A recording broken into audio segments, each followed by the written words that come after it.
Good day, everybody. Chris Heerlein here with Reap Financial, coming to you with today's Wealth Report. It is May 3rd, 2024. Glad to have you join me today. I spend a significant amount of money every single year on research around the affluent, the ultra wealthy. We want to know how they invest, how they plan, their decision-making processes, and much more. And I want to share some recent data that's come in that I think is very, very interesting. So as you listen through today's Wealth Report, think about it as lessons from the super rich, what the wealthiest can teach us. What do the wealthiest Americans, those with 25 million or more of net worth, think about life? What do they think about when it comes to values, family, money, and more? Knowing these answers can be very beneficial to you. Now, even if you don't yet have a net worth of 25 million or more, I find that successful families we work with, they are constantly educating themselves. They want to get better day over day. So today, let's discuss the values, the goals, the concerns, and action steps of some of the wealthiest, most successful people out there.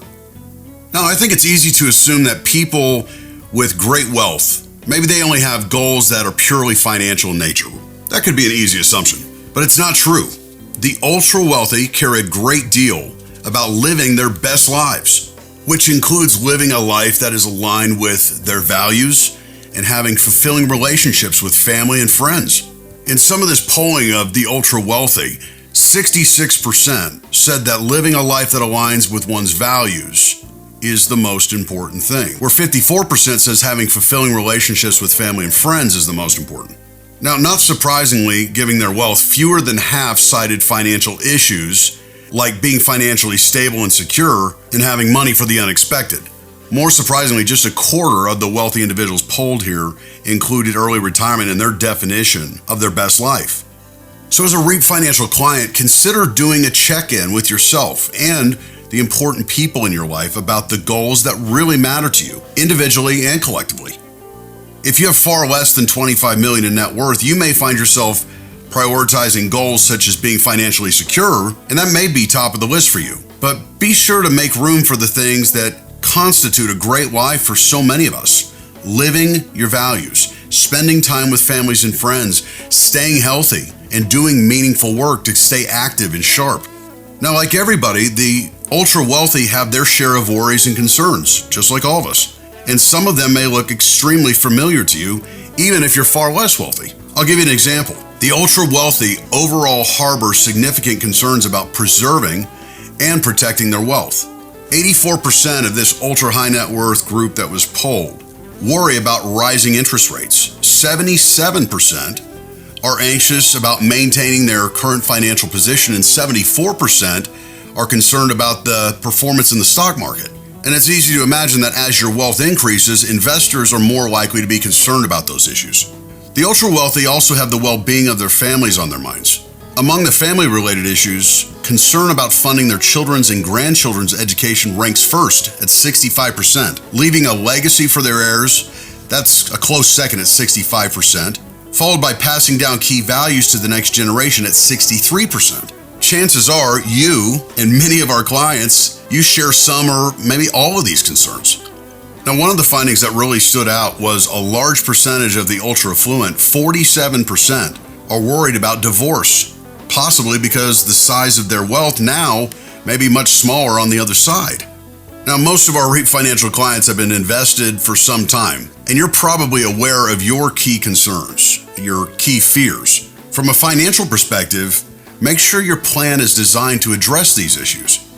Then there's concerns around health. The research shows that having ultra wealthy amounts of money, well, it really doesn't make you immune to health worries. This group of high net worth individuals are worried about their own health, the health of their spouse and family, and a range of other issues. It was interesting to see in this research that in most cases, concerns about health, it actually increases along with the net worth. For example, 82% of those with a net worth of 125 million or more are worried about their health versus just 70% overall. Now, clearly, even though the substantial wealth of this group likely enables them to secure expertise and resources to respond to many health and long-term care challenges, they remain very concerned about those issues. The takeaway from this data is that you should have candid conversations around health-related concerns. This could include discussing how to prepare financially for potential health issues or the cost of healthcare and long-term care down the road. When we build plans for you here at Reap Financial, one of the first things we're looking at initially is, do you have enough money in late life to self-insure, to pay for long-term care home health care? Many of our clients have long-term care policies. Many of our clients may have had policies before and then identified that they are in a position to self-insure and no longer carry them. When you think about healthcare in late life, this is where it can make a lot of sense to have a conversation with your advisor, with your estate attorney around power of attorneys, living wills, trust, and other estate planning tools. And if you're particularly concerned about a spouse's health or a family health catastrophe, consider having family discussions about health and finances, bringing in maybe your kids or loved ones. Now, when it comes to spending and when it comes to investing, when you think about individuals with ultra high net worth, it's not surprising that the ultra wealthy have strong opinions about their money and how to best manage it. Case in point, nearly 4 out of 5 of the ultra wealthy, so 78%, attribute their happiness in large part to the wealth they've accumulated. And interestingly enough, nearly 85% report that they get greater satisfaction from saving and investing wealth than from spending it. At the highest wealth level of 125 million or more, that figure is even higher at 92%. So that said, the ultra wealthy don't simply hoard their money, but how they spend it really might surprise you. More than 20% of these investors don't spend a single dollar on many items commonly associated with the wealthy. Things like cars, boats, jewelry, collectibles, gambling, political contributions. They're not doing a whole lot of that. Looking at significant annual spending, like $25,000 or more, charitable donations are at the top expenditure, with slightly over half, like 51%, donating at least $25,000 a year to charity. 1 in 8, around 15%, donated more than $100,000 in the past year. Now, you'll appreciate this. Vacation spending came in a close second, with about 47% of people spending at least $25,000 a year on vacations. Home improvements, that was another significant expenditure, with 42% spending at least $25,000 or more over the past 12 months on improvements. Despite their fairly high levels of concern about funding the education of children or grandchildren, 36% spend nothing on college tuition and 41% spend nothing on private prep schools. So the takeaway here is, consider your own preferences when it comes to investing wealth and managing it in other ways. Are you as involved in the wealth management as you'd like to be, or would you prefer to take more hands-on approach?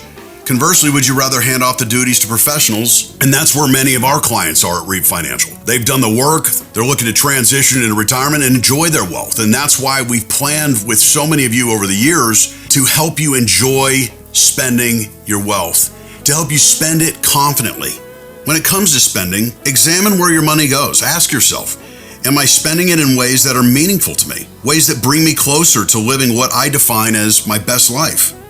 The ultra affluent, I really think they may be onto something with their spending patterns. Research shows that people report greater happiness when they make experimental purchases, such as vacations, much more so than when they buy physical items like clothing and furniture.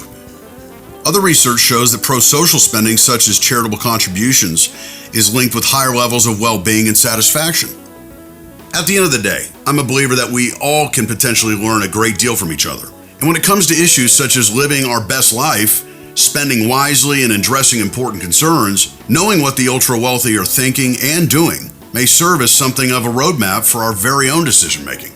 As we head into the summer months here, you may be thinking about traveling or doing some things with the family. Don't hesitate to reach out to us if we can be of service or if we can help you do some planning around these areas. Until next time, all the best to you and your family.